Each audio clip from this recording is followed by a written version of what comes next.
Welcome to another episode of It's Crystal Clear, a show that's designed to tell your money where to go instead of you always wondering where it went. I am so excited to share this week's episode with you all.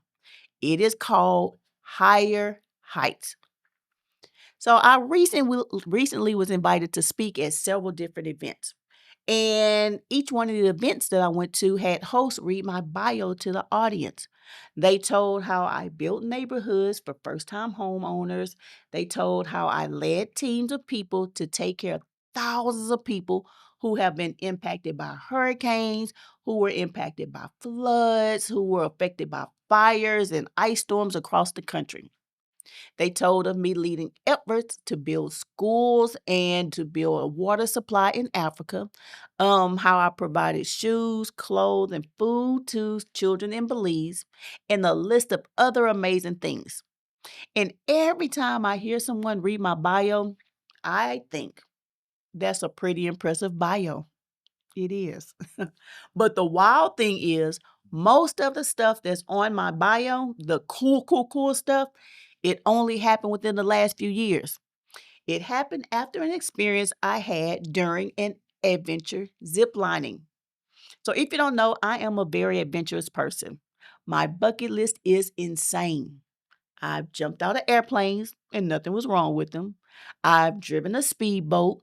I parasail anytime I'm around water. I've snorkeled in the ocean and so much more. I just love going on adventures. But there was one thing that's been on my list for a long time that I couldn't wait to do, and that was to zip line. I just wanted to fly in the sky for a few minutes without a care in the world. So, a few years ago, for my birthday, my children took me to Austin, Texas, which is one of my most favorite cities to go hang out at. And it just happens to have the longest zip line in America. So, I was excited to cross this off of my list. So, we get to the lake and we load up on a boat with a group of other people. And we start to cross the lake to get to our starting point. In our group, we had two tour guides who gave us our equipment. We got to wear helmets and harnesses. We had straps. They gave us water. They gave us instructions so we can do well on our adventure hiking. I'm excited. I'm hyped. So we get started. As we were climbing, I began to realize something very important. Y'all, I was really out of shape. The more we climbed, the slower I got. I was out of breath. My heart was pounding so much. And I think my heart looked at me and said, "Where are we going?" I knew I wasn't going to be able to make it on this adventure at all. Finally, we got to a point and we stopped. And one of the guys was giving us history of something. I have no clue what she was talking about because my heart was pounding so loud in my ears. I couldn't focus. Then she said something that made me rethink all of my life's decisions. This woman said, "Well, the reason why we stopped here was so you can take a break, so you can catch your breath before we finish this next half to the first zip." I said, "We're only halfway up to the first one." I was like, "Oh no, this will not work for me." So I turned around and I started headed back to that boat. I said, "I'll just stay there and I'll wait for y'all to finish up. I'm good." Y'all, my kids stared at me and they looked like they were so embarrassed that I was their mom. And I could care less. There was no way I could hike up. I could not go any higher. So one of the guides came to get me and she told me, she said that she was not going to let me go back to that boat. I was not going to sit there and I wasn't going to wait for them. She said that she knew that I could do it and it didn't matter how long it would take. She would be with me every single step of the way. Y'all, that was really sweet of her. It really was. But I wanted to go back to that boat. And this woman wouldn't let me. So we started hiking. We started going up steep steps. We started going up winding paths. And I finally made it to the first zip line. So everyone took turns flying in the air, and I was last. When it came my time, the guy pushed me, and I went soaring in the air. It was the most amazing feeling ever. We got to the second path. That climb was worse than the first one. Then we get to the third one. That one was worse than the second one. Then we get to the fourth one. Y'all get the point. It just kept getting bad the higher we climbed. So we get to an open area that overlooked the lake. Y'all, it was so beautiful. We took pictures, we rested, we just soaked in the view. It was amazing. Then the guide said, okay, time to climb up the last zip.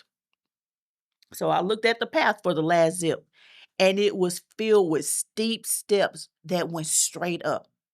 The guide said she knew that it would be a little challenging for us, so she told everyone to just take your time, pace yourself, have a good time. Some of the people in the group took off running up the steps, including my very athletic son. And his sister is very competitive, so she took off running to catch up with him.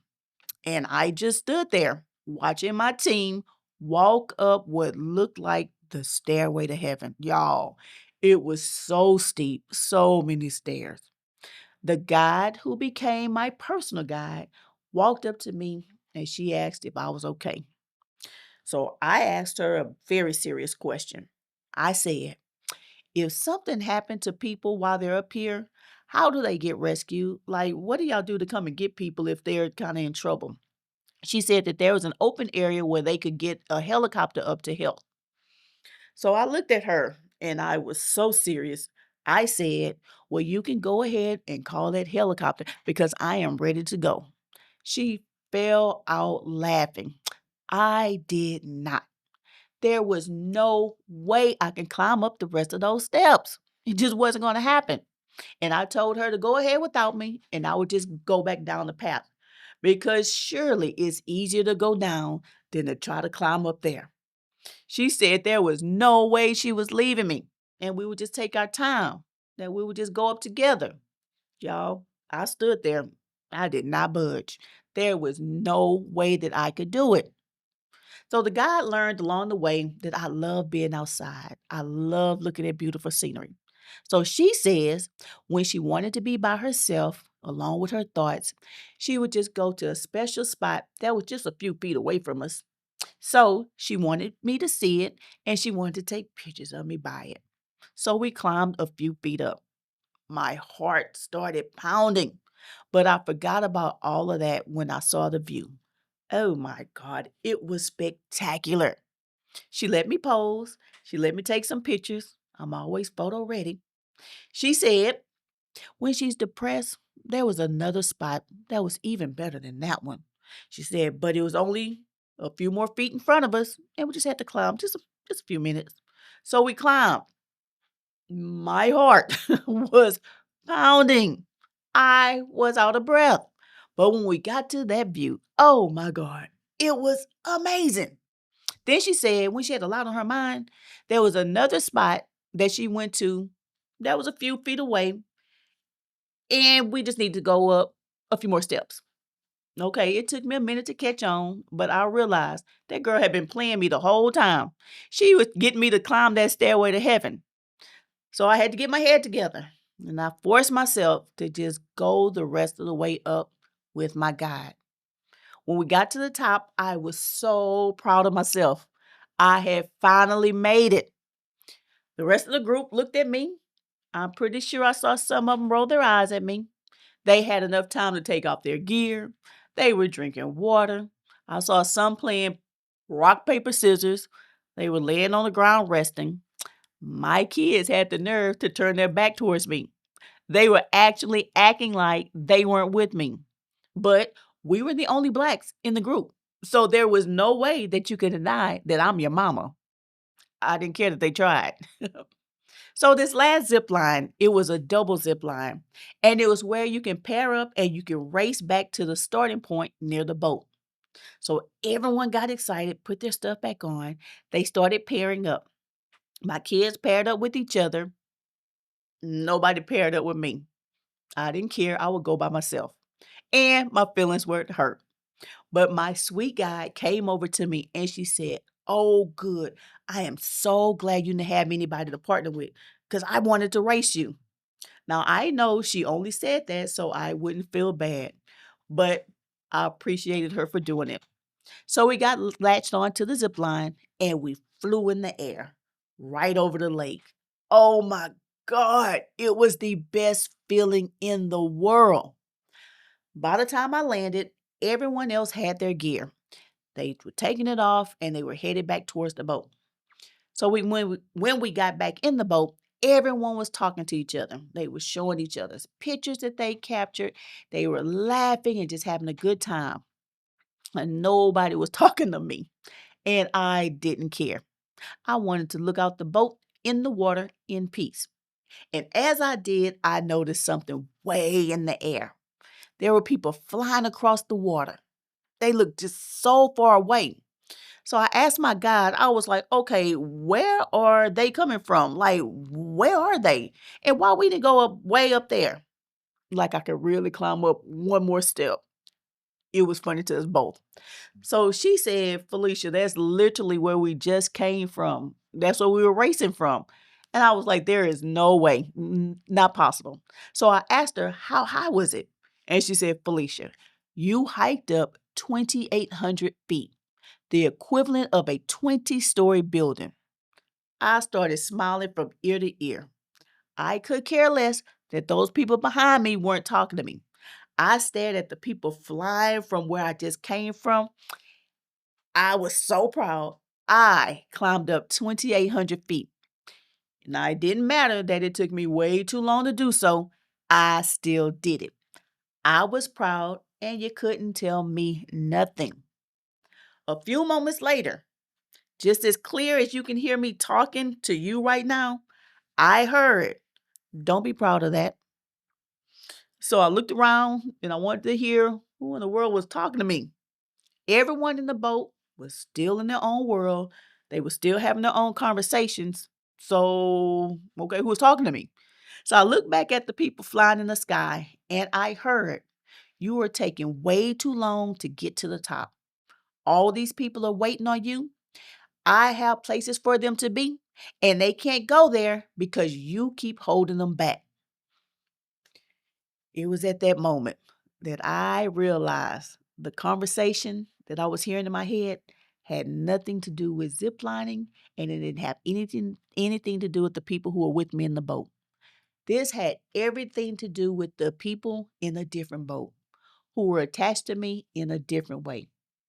These were people who were attached to me in life. See, at that time in my life, I was having different challenges. I was a single mom with 3 kids, very active kids, and I had to work several jobs just to take care of them, to pay the household bills, and to just simply make ends meet. I did not make time to take care of myself. I surely didn't take time to exercise. I definitely didn't make time to eat right. I never made time to just rest. I was so physically unhealthy that at one point I got admitted into the hospital because I was showing signs of having a stroke. I was so busy being busy that I never made time to just be still and find out, what am I really on this planet to do? Yes, I know I have special gifts. Yes, I know I have extraordinary talents, but I didn't make time to use them for what I was created to use them for. And that was causing a whole lot of problems in my life. That day in the boat, it really convicted me. It caused me to start doing all the stuff that you heard me talk about earlier that was in my bio. And it made me understand what we're on this earth to do. Just like on that zip line, just like on that adventure that day, there are people who are assigned to your boat. There are people who are assigned to your boat to accomplish whatever they were created to accomplish in their life's adventure. But your assignment Your assignment is to reach higher heights with and through those people, whatever those heights may be, whatever that assignment is. And as you climb up higher heights, the path, it may be rocky. Sometimes it may be steep. It may be challenging. And yes, sometimes it hurts. But you have to keep moving forward. You have to keep going because the people who have been assigned to you in life are depending on you. They need you to use your time, your talent, and your treasure to stay the course, to stay on track, to keep on moving so we all can reach higher heights together. So, there is something that the kids say nowadays. Y'all heard me say this a lot. You know, I say it all the time. Life be lifing. Good, bad, happy, sad, life, death, life be lifing. But you can't let any of that make you lose focus on what you were put on this earth to do at this time, at this moment. Y'all, I need you to understand. We need you. We need you to stay focused. We need you to do your part. We need you to do what you're designed to do so we can get to higher heights together. Now, if you're looking at this podcast today, I see you over there looking all cute, looking all handsome on the outside. But if you're feeling on the inside like I felt that day hiking up 2,800 feet, that will change once you get outside today. Because I am here to tell you that we need you. Whatever gift, whatever talent, whatever treasure that's in you, we need it. We need you in order to make this world a much better place. So, if there's anything in your life that's slowing you down from doing your God given job, I need you to make a promise to yourself. And I really need you to make a promise to me that starting today, you're going to fix it. If you can't walk from your living room to your car without getting winded, starting today, I need you to do some type of exercise for at least an hour. Get out and enjoy your neighborhood. Get in shape. There is no way you can climb to higher heights if you simply can't climb. It's not going to work. If every time you put something to eat in your mouth and you look and it has 878 ingredients that's made in the lab, you are fueling diabetes, high blood pressure, high cholesterol. You're at risk for heart attacks and strokes. Starting today, I need you to pay attention to what you're putting inside of your body. You need the right fuel to strengthen your body so you can be prepared to climb higher heights. Now, if you're having to work 2 jobs or 3 jobs just to still be broke at the end of the week, starting today, you're going to make a change with your finances.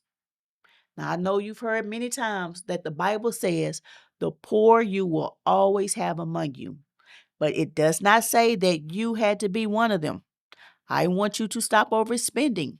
I want you to start budgeting, start saving, start telling your money where to go instead of always wondering where your money went. Starting today. And finally, if you're coasting through life, if sometimes you find yourself being mentally foggy, not knowing what direction to go in, unsure about what steps to take, wanting to just quit altogether, I want you to stop. Just stop. I need you to carve out time and I need you to sit in silence and I need you to just listen. Y'all, I know for a fact that I wouldn't have been able to finish climbing up 2,800 feet if it wasn't for that sweet God, the one who walked with me the entire way, talking to me, laughing with me, sometimes laughing at me, helping me, encouraging me, leading me, and guiding me. Y'all, there is no way I would have made it to the top without my guide being by my side the whole way. And just like I had a guide to help me get to where I was supposed to be, to be a part of that adventure with people who I was connected to, who I was assigned to that day in that boat. Each of you have a guide as well. Y'all have a God who will help you, who would love to encourage you, who wants to direct you, who would love to protect you, and who will lead you. But you have to do what I'm asking you to do. Take time, silence the phone, stop scrolling, stop being so busy being busy. Make time to listen to your God. And I promise y'all, you're going to make it through this incredible life and we're going to do it together. And those of us who are assigned to you will be so grateful that you're doing your part to take us together to higher heights. So, I want to thank each and every one of you all again for allowing me to be assigned to you today and for allowing me to do my part to take us all to higher heights. I hope that something I said has inspired you, motivated you, encouraged you to keep moving higher. Now, I have a question that I want to ask each of you, and I want you to think about it and I want you to answer. What do you know that God is calling you to do that you would do full time if money wasn't a factor? Can you imagine that? If you don't know, what are you going to do to find out? If you do know, what are you going to do to get started doing what God has called you to do? Whatever it is, I want you to know that I wish you all the best while you're doing it. Well, that ends this week's episode. And as always, I need you to please do me a favor and make sure you share these episodes with others who you know will benefit from what was said. It's Crystal Clear is on YouTube, it's on Spotify, and it's on Apple. I want to thank you again for spending time with me today. And I want to send a special thanks to my behind the scenes team for doing what they do to bring me to you each and every time. So until next time, I want you to dream big. I want you to stay focused and I want you to live your best life within budget. I will see you next time on It's Crystal Clear.